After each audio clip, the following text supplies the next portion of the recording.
Marcus Chen wiped the sweat from his forehead as he crawled through the narrow maintenance tunnel. The air recycling system in Section 7 had been acting up again, and as the only human mechanic aboard the massive Zephyrian ship, fixing it was his job. The Void's Edge was the size of a small city, and Marcus had spent 3 years learning every pipe, wire, and circuit that kept it running. He pulled his toolkit closer and checked his scanner. The problem was definitely coming from behind the wall panels in the archaeological vault. Marcus had never been inside that room before.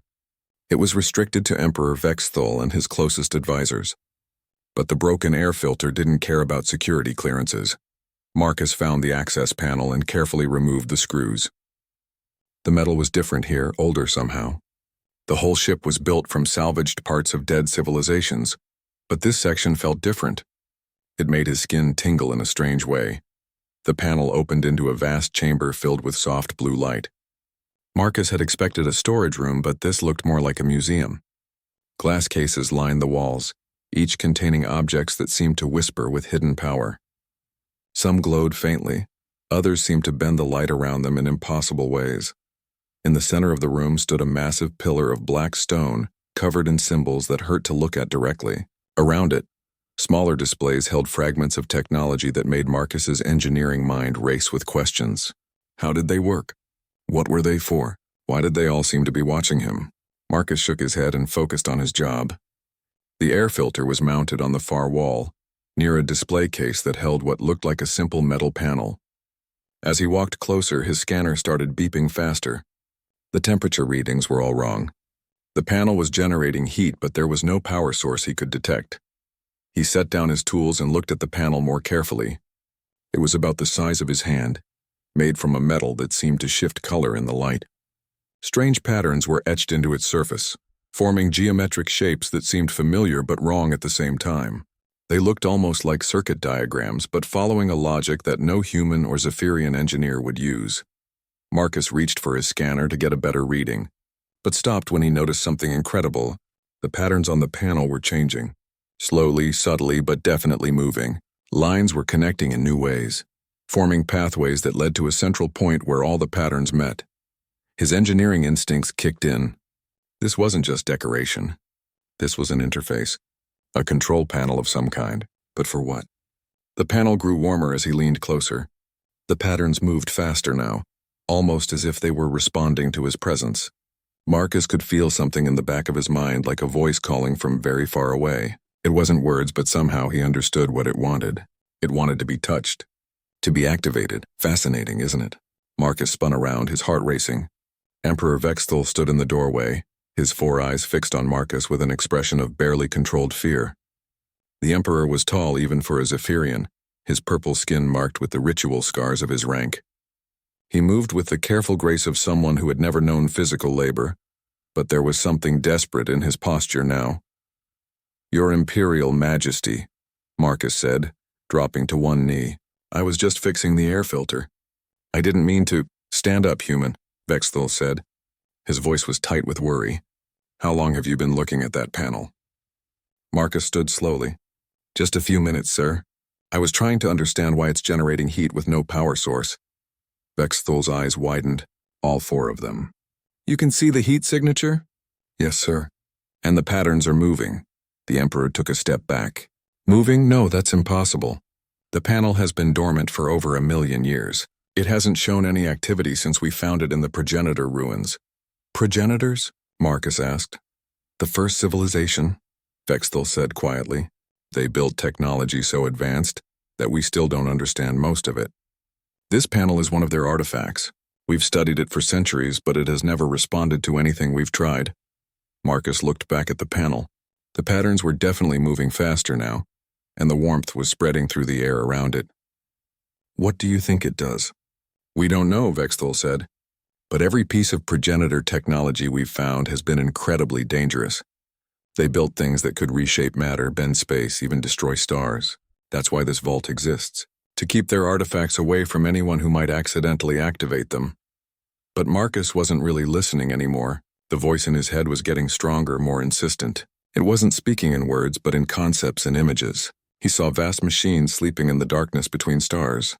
He saw civilizations rising and falling while ancient guardians watched and waited. He saw himself, his own hands, as the key that could wake something that had been sleeping for eons. Human, Vexthul said sharply. Step away from the panel now. Marcus tried to obey, but his body wasn't listening to him anymore. His hand was moving toward the panel on its own, drawn by a force he couldn't resist. The patterns on the metal surface were spinning now, forming a spiral that led to the center where all the lines met in a perfect circle. Don't touch that, Emperor Vexthul yelled, lunging forward. But Marcus's hand was already moving, his palm drawn to the warm metal like iron to a magnet. Time seemed to slow down as his skin made contact with the ancient surface. The moment his palm touched the panel, everything changed. Light exploded through the chamber, not painful but overwhelming. Marcus felt his consciousness expand beyond his body, beyond the ship, beyond anything he had ever imagined possible. His mind touched something vast and ancient sleeping in the void, something that had been waiting for this exact moment for longer than human civilization had existed. The presence that touched his thoughts was older than stars, vast beyond comprehension but somehow gentle. It spoke to him not in words but in pure understanding. It had been waiting for someone like him, someone with the right kind of mind, someone who could see patterns in chaos and create order from destruction. An engineer's mind. Around them, every screen and display in the vault flickered to life. Text appeared in perfect galactic standard, the common language of the Empire. Titan-class defense system activated, scanning for threat assessment, stand by. Emperor Vexthul staggered backward, his purple skin turning pale with terror. What have you done? He whispered, but Marcus couldn't answer. His consciousness was stretching across impossible distances, touching minds and machines that had been sleeping for millions of years. Through the ancient network, he could see everything. The Empire's expansion across the galaxy, the conquered worlds and enslaved species, the humans scattered across dozens of planets, working as laborers and technicians for their Zephyrian masters, and he could see what was about to wake up to judge it all. The Titan was stirring, and it was not pleased with what it found. Marcus felt like he was drowning in light and knowledge. The entity connected to his mind was so vast that trying to understand it was like trying to count the stars. But slowly, carefully, it began to share pieces of itself with him in ways his human brain could handle. It called itself the Architect. Not a name, but a function. It had been built by the progenitors millions of years ago as both guardian and judge. While civilizations rose and fell across the galaxy, the Architect watched and waited, looking for something specific. It had been waiting for a mind that could touch chaos and create order. A mind that could see problems and imagine solutions that had never existed before. A mind that belonged to someone who built things instead of just using them. An engineer's mind. Marcus tried to speak, but his body felt very far away. Through the connection, he could sense Emperor Vexthul shouting orders at his guards, but their voices seemed to come from another world. The only thing that felt real was the ancient presence filling his thoughts with images and concepts he had never imagined. The Architect showed him the galaxy as it really was. The Zephyrian Empire stretched across thousands of star systems, but it was built on the bones of dead civilizations. Every world the Empire controlled had once belonged to someone else. The Zephyrians didn't create or innovate. They conquered and absorbed, taking the best technology and ideas from each species they defeated. Humanity had been one of the last to fall. The Earth was gone now, stripped of resources and abandoned. Humans had been scattered across the Empire as workers and technicians because they had one valuable skill. They could fix things that were broken. They could look at alien technology and figure out how to make it work better.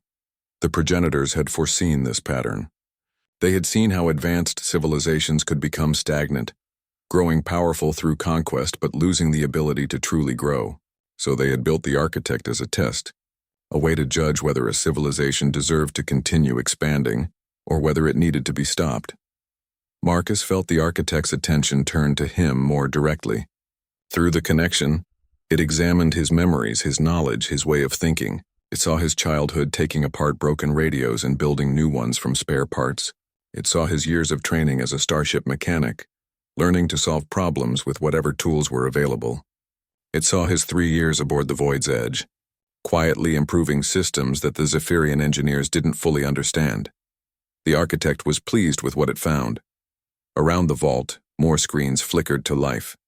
Status reports began appearing in dozens of languages, all saying the same thing. Titan network activation in progress. Planetary sites coming online preparing for species evaluation. Emperor Vexthul grabbed Marcus by the shoulders and tried to pull him away from the panel, but Marcus's hand seemed fused to the metal surface. Energy crackled between his fingers and the ancient symbols, and the Emperor jerked his hands back with a cry of pain.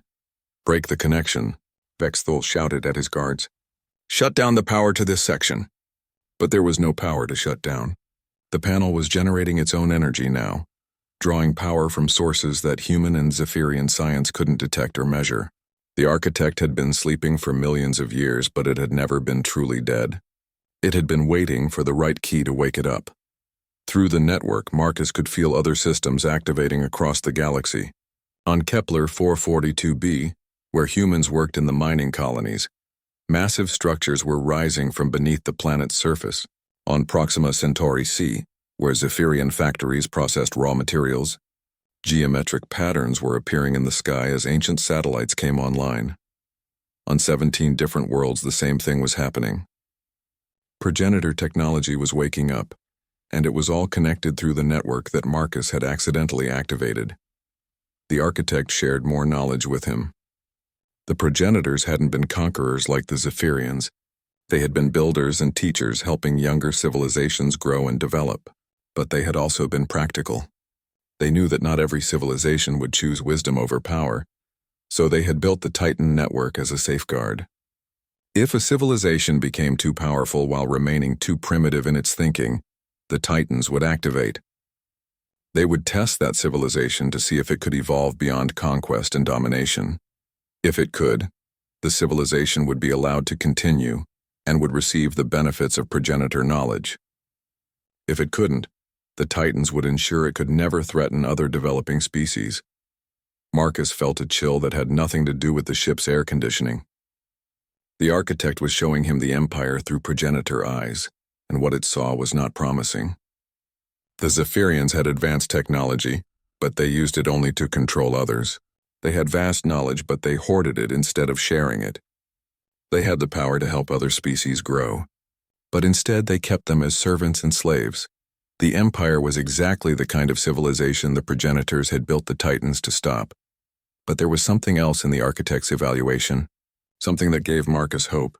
The progenitors had been most interested in species that could adapt and innovate, species that could take broken things and make them work better, species that could find new solutions to old problems, species like humanity. Emperor Vexthul was frantically working at a control panel, trying to send a message to the rest of his fleet. But every time he entered a command, the system would pause for a moment and then display a new message. Communications restricted during evaluation period. Please stand by. What is this thing doing? He demanded, turning to face Marcus. Marcus tried to answer, but speaking felt strange after experiencing the architect's direct communication. "It's testing," he managed to say. "Testing the Empire. Testing all of us. Testing us for what?" Marcus felt the architect's amusement at the question. The answer was so simple that the Emperor couldn't see it. "To see if we deserve to survive," Marcus said. Vexthul's four eyes widened in terror. "Survive? What do you mean, survive?" But Marcus was already being pulled deeper into the network.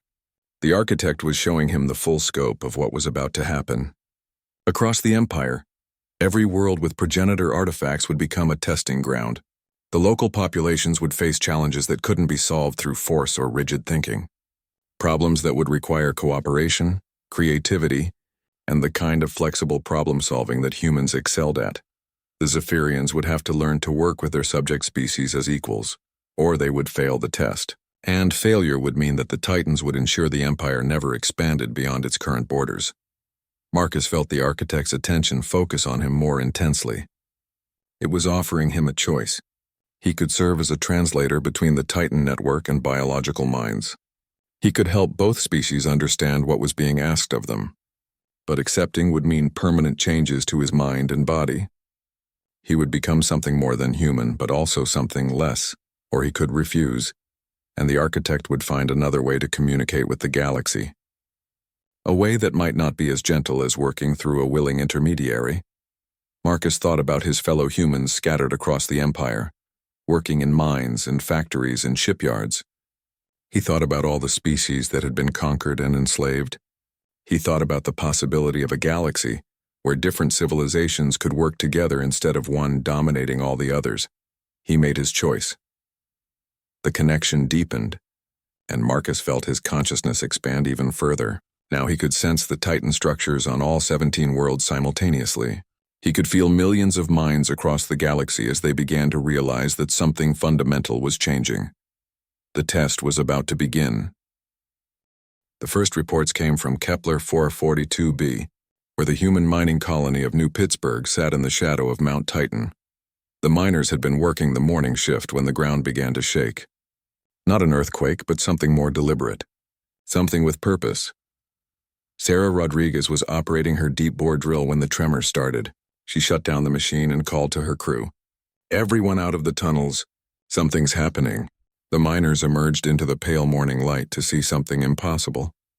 The mountain was opening, not cracking or collapsing, but unfolding like a massive flower made of metal and stone. Geometric structures rose from the earth, twisted into shapes that hurt to look at but somehow made perfect sense. The structures were beautiful and terrifying at the same time. They seemed to exist in more dimensions than the human eye could process, casting shadows that fell in impossible directions. But there was something peaceful about them too. They hummed with a low, pleasant sound that made the miners feel calm despite their fear. Similar reports flooded in from across the Empire. On 17 different worlds, progenitor structures were awakening after millions of years of sleep. Each one was different, adapted to the local environment and the species living there. But they all shared the same impossible geometry and the same peaceful humming sound. Marcus felt it all through his connection to the architect. He was still in the archaeological vault aboard the Void's edge, his hand fused to the ancient panel, but his consciousness now spanned light years. He could see through sensors built into each Titan structure. He could feel the confusion and wonder of the people watching them rise. Emperor Vex Thul was pacing back and forth, frantically trying to contact his fleet commanders. But every message he tried to send was intercepted by the Titan network. Instead of his orders, the recipients received the same calm message. "Please remain calm. Evaluation in progress. Cooperation encouraged." "What kind of evaluation?" Vex Thul demanded. "What does this architect want from us?" Marcus tried to explain, but the concepts were difficult to put into words that the Emperor could understand. "It wants to see if we can grow," he said finally. "If we can become something better than what we are." Better how? The Empire is the most advanced civilization in the galaxy. Through the architect's vast memory, Marcus could see the truth. The Zephyrian Empire was powerful, but it was also stagnant. For the past 1,000 years, it had grown only through conquest. It took technology from other species but never improved it. It absorbed knowledge but never created new insights. It had become a perfect machine for expansion, but it had forgotten how to truly advance. The progenitors had faced the same choice millions of years ago. They could have built an empire like the Zephyrians, conquering and absorbing every species they encountered. Instead, they had chosen to become teachers and guardians, helping other civilizations develop their own potential.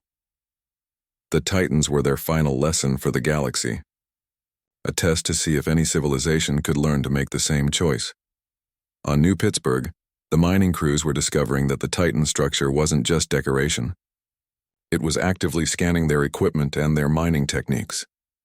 Holographic displays appeared in the air, showing more efficient ways to extract minerals without damaging the environment. The displays were in perfect English, as if the structure had learned their language just by observing them. But when the local Zephyrian overseer tried to access the displays, they switched to symbols he couldn't read. The structure was clearly choosing who it would share its knowledge with. Similar scenes played out across all 17 worlds. The Titans were offering advanced technology and knowledge, but only to those who approached them with curiosity, rather than greed. They responded to cooperation but ignored commands. They shared freely with anyone who wanted to learn, but they couldn't be forced to reveal their secrets. Marcus felt the architect's satisfaction as it observed these interactions. This was exactly what the progenitors had hoped for. The Titans were naturally encouraging, the kind of behavior they wanted to see more of in the galaxy. But they were also preparing for resistance, Emperor. Vexthal finally managed to get a communication through to his fleet, but only because the architect allowed it. The message that reached his ships was not what he had intended to send. Instead of orders to attack the Titan structures, his commanders received detailed information about what was happening and instructions to observe and report. This is impossible, Vexthal raged. My own communication systems are working against me. They're not working against you, Marcus said. His voice sounded strange now, harmonizing with itself as if multiple people were speaking at once. They're working for something bigger than any one person or empire. The Emperor spun to face him, and Marcus could see the fear in all four of his eyes. The connection to the architect was changing Marcus in visible ways. His eyes now held flecks of the same blue light that came from the panel. His skin had taken on a slight metallic sheen. He was becoming something new, something that could bridge the gap between biological and artificial intelligence. You're not human anymore, Vexthal whispered. I'm still human, Marcus replied, just more than I was before. Through the network, Marcus could sense other changes beginning across the Empire. On worlds where humans and other subject species worked together, they were finding that the Titan structures responded more readily to their cooperation. Mixed teams of engineers from different species were achieving breakthroughs that neither group could have managed alone. But on worlds where the Zephyrian overseers tried to maintain strict control, the Titans remained largely dormant.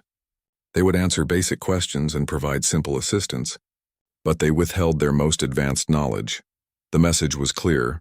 The Titans favored cooperation over domination, diversity over uniformity, creativity over rigid control. Emperor Vexthal was beginning to understand this, and it terrified him. His entire worldview was built on the idea that the strong should rule the weak, that advanced civilizations had the right to control primitive ones. The Titans were suggesting a completely different way of organizing galactic society. This has to stop, he said, more to himself than to Marcus. The Empire cannot function if every species thinks it's equal to the Zephyrians. Marcus felt a spike of alarm through his connection to the architect. The ancient intelligence had been monitoring all communications across the Empire, and it had detected something troubling. Deep in Zephyrian space, secret orders were being transmitted to a special fleet, orders that spoke of ultimate weapons and final solutions. Emperor Vexthal had not been idle during his years of expansion. Hidden away in the most secure facilities of the Empire were weapons designed to crack planets and extinguish stars. Weapons that had never been used because no threat had been great enough to justify them, until now. The Emperor was preparing to destroy the worlds where the Titan structures had appeared, starting with the human colonies. If he couldn't control the progenitor technology, he would make sure no one else could benefit from it either. Marcus tried to warn him that the architect could see his plans, but Vexthal was beyond listening to reason. The foundation of his power was being threatened, and he would do anything to preserve it. You want to test the Empire? Vexthal said to the displays around the vault. Fine. Let's see how your precious structures handle planet-killing weapons. The screens flickered, and for a moment Marcus felt something he had never sensed from the architect before. Disappointment. Not anger or fear, but a deep sadness that the Zephyrians had chosen to respond to this opportunity with violence. But there was something else in the architect's response. A sense of preparation.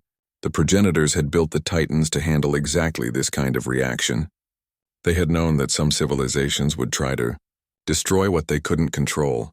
The real test was just beginning. Marcus felt his connection to the network strengthen as the architect prepared for what was coming. Across 17 worlds, the Titan structures began to change, their peaceful humming shifting to a more purposeful tone. They were no longer just teachers and observers. They were becoming guardians, and they were not going to let the Empire destroy the worlds under their protection.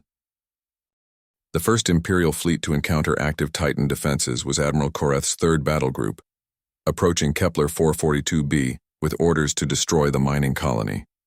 The Admiral had commanded Star Destroyers for 20 years, and had never faced an enemy he couldn't defeat through superior firepower.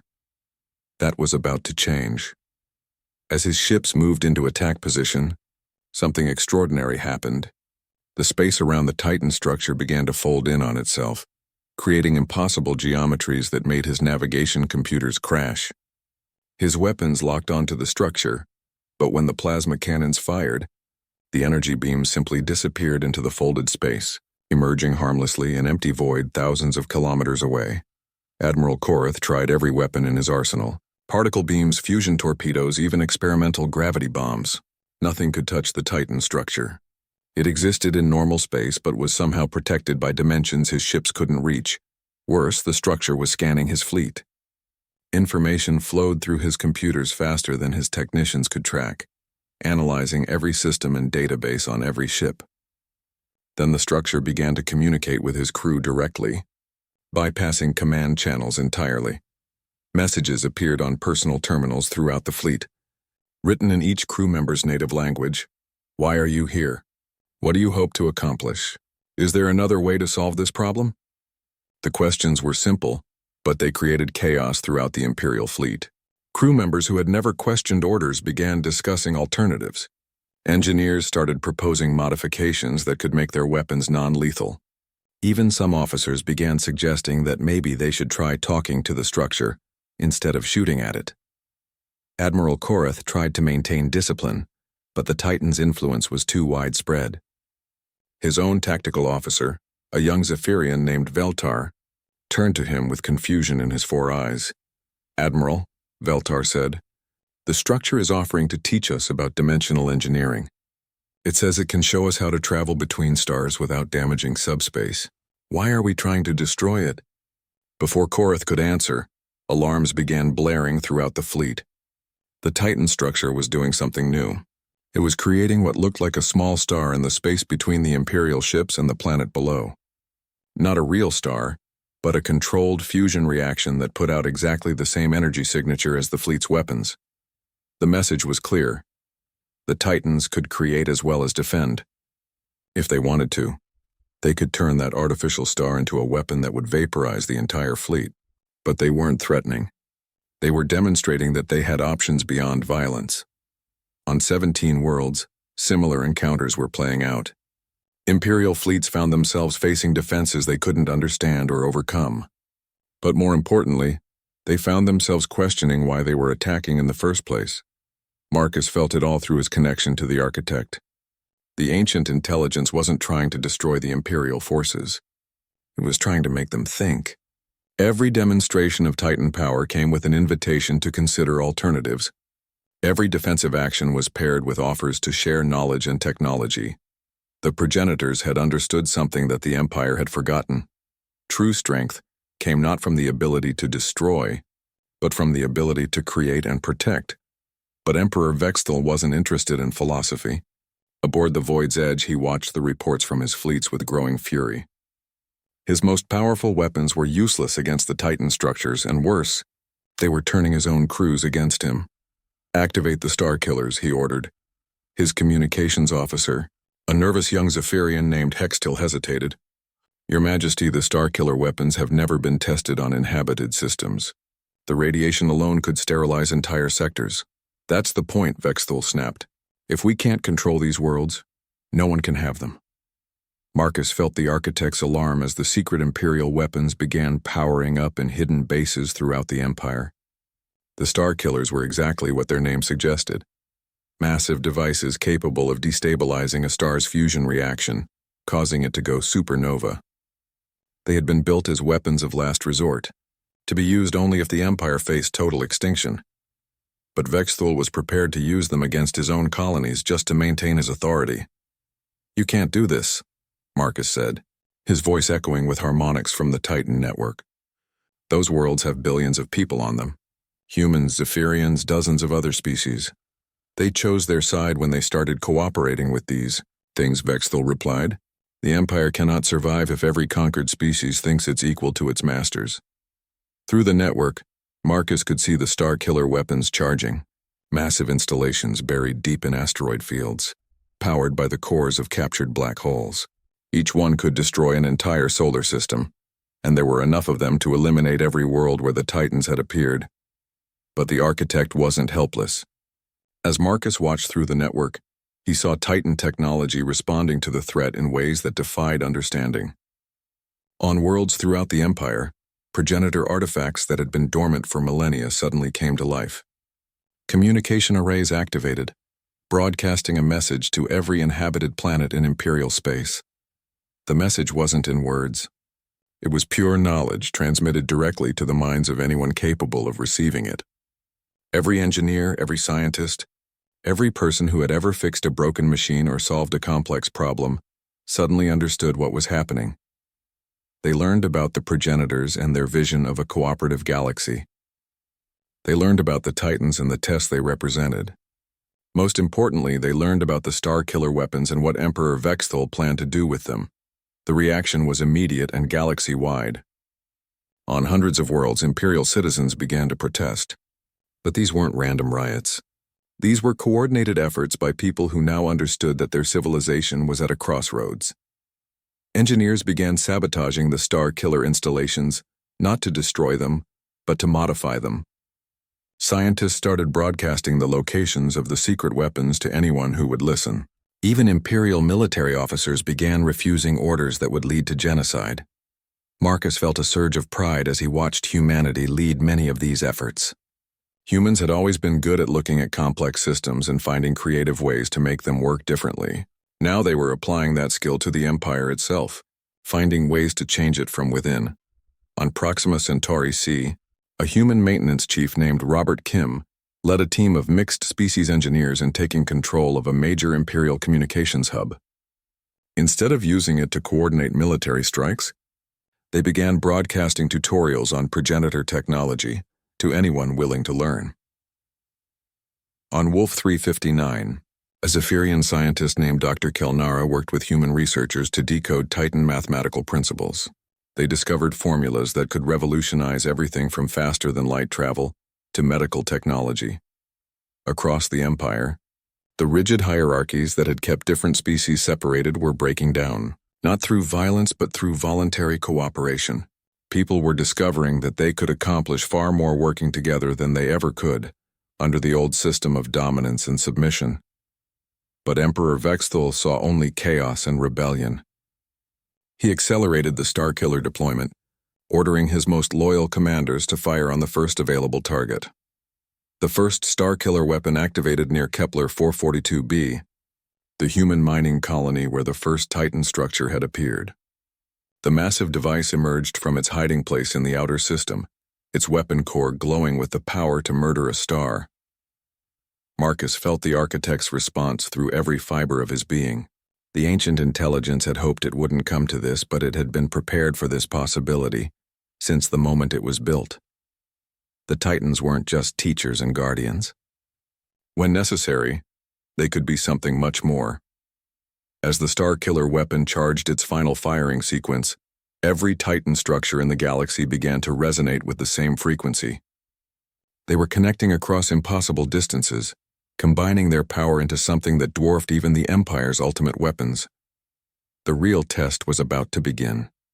Not just for the Zephyrian Empire, but for every species in the galaxy. They would have to choose between the old ways of conquest and domination, or a new path of cooperation and growth. Marcus felt the weight of that choice settling over the entire galaxy, as the Starkiller weapon prepared to fire, and the Titans prepared to respond. The Starkiller weapon reached full charge and fired. For a moment that lasted eternity. Marcus felt the combined terror of billions of minds as a beam of pure destruction lanced toward Kepler 442b's sun. The weapon was designed to destabilize stellar fusion, turning the star into a supernova that would sterilize every world in the system. But the beam never reached its target. Instead, it struck a barrier of folded space-time that the Titan network had created around the star.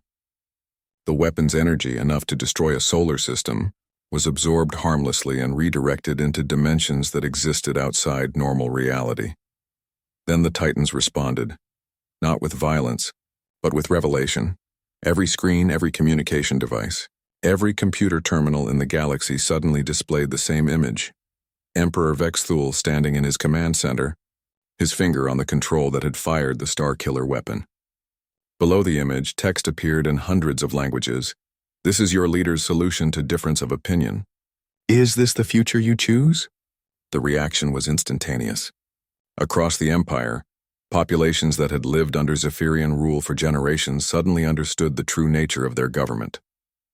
They had been told they were part of a great civilization, but now they could see that they were actually prisoners of a regime willing to commit genocide to maintain control. Marcus felt the shift through his connection to the architect. The galaxy was choosing its future, one mind at a time, and the choice was overwhelmingly clear. On Earth's former colonies, human engineers began broadcasting modifications for Imperial technology. Simple changes that could turn weapons into tools, surveillance systems into communication networks, and control mechanisms into cooperative frameworks. On Zephyrian core worlds, citizens who had never questioned their empire's methods suddenly found themselves asking difficult questions. If their government was willing to destroy entire solar systems to maintain power, what other atrocities had been committed in their name? Even within the Imperial military, the revelation was causing massive changes. Admiral Korath, still facing the Titan structure near Kepler 442b, found that most of his crew was now openly discussing mutiny. Not violent rebellion, but simple refusal to participate in genocide. "Admiral," his tactical officer Veltar said, "the crew has voted. We're not firing on civilian populations anymore." Korath looked around his bridge and saw the same determination on every face. These weren't revolutionaries or traitors. They were good people who had finally been shown what they were really being asked to do. "Stand down weapons," Korath ordered quietly. "Send a message to the Titan structure. Tell them we want to talk." Similar scenes played out across the Imperial fleet. Ship after ship declared that they would no longer follow orders that involved attacking civilian targets. Some captains tried to maintain their missions, but found their crews simply wouldn't obey. The Empire's military machine was falling apart, not through external attack but through internal awakening. Marcus watched it all through the Titan network, feeling the architect's satisfaction at how the test was playing out. This was exactly what the progenitors had hoped for. Not the destruction of the Zephyrian Empire, but its transformation into something better. But Emperor Vexthul wasn't finished. Aboard the Void's Edge, he raged at the collapse of his authority. If he couldn't rule through fear, he would rule through spite. He activated every remaining Starkiller weapon simultaneously, targeting not just the worlds with Titan structures, but the core systems of his own empire. "If I can't control the galaxy," he screamed at the displays around him, "then no one will." This time, Marcus felt the architect's response before it happened. The ancient intelligence had been patient, had offered every opportunity for peaceful resolution. But there were limits to its tolerance. The Titan network reached out across space and touched every Starkiller weapon simultaneously, not to destroy them but to understand them completely. In seconds, the network absorbed every detail of their construction, their operation, their weaknesses. Then it took control. The Starkiller weapons powered down one by one, their control systems overridden by technology millions of years more advanced than anything the Empire had ever built. Emergency broadcasts went out from each installation, weapon systems offline, crew unharmed, reporting for new instructions. Vexthul stared at his displays in disbelief. In a matter of minutes, his ultimate weapons had been turned into communication relays for the Titan network. Not destroyed, but repurposed, transformed from instruments of death into tools for cooperation. "It's over," Marcus said, his voice now fully harmonized with the architect's consciousness. "The old empire is finished, but something better can take its place." "Better?" Vexthul laughed bitterly. "You think chaos is better than order?" "Not chaos," Marcus replied. "Evolution." Through the network, he showed the Emperor what was already beginning to happen across the galaxy. On worlds where different species had started working together, technological advances were happening at an unprecedented pace.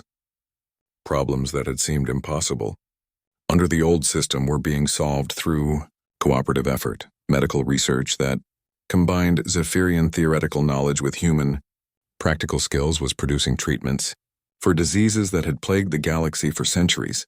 Engineering projects that brought together the best minds from dozens of species were designing starships that could travel farther and faster than anything the Empire had ever built. Most importantly, conflicts between different groups were being resolved through negotiation and compromise rather than force. The Titan network facilitated communication, translation, and understanding in ways that made cooperation easier than conflict. "This is what the progenitors wanted," Marcus explained. Not one species ruling all the others, but all species working together to build something greater than any of them could achieve alone. Vexthul looked around his command center, seeing his empire crumbling on every display. But as he watched, he began to notice something else. The chaos he had expected wasn't happening. Instead, there was a different kind of order emerging, one based on voluntary cooperation rather than forced submission. "What happens to me?" he asked quietly. Marcus felt the architect's response through their shared consciousness. The ancient intelligence held no hatred for the Emperor, only disappointment at his choices, but there was also hope that even he could learn to change. "That depends on what you choose to do next," Marcus said. "You can keep fighting for the old ways and become irrelevant, or you can learn to lead through inspiration instead of fear."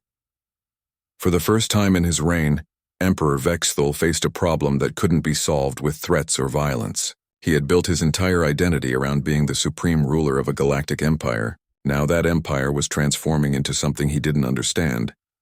But as he watched the reports coming in from across the galaxy, he began to see something that surprised him. The new system wasn't just more ethical than the old one. It was more effective. Problems were being solved faster, conflicts resolved more peacefully, and technological advancement was accelerating beyond anything the Empire had achieved through conquest. Maybe there was something to learn from this after all.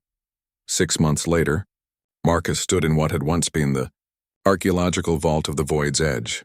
The room had been transformed into a communication center where representatives from dozens of species worked together to coordinate the galaxy's new cooperative government. Emperor Vexthul was there too, but not as a ruler.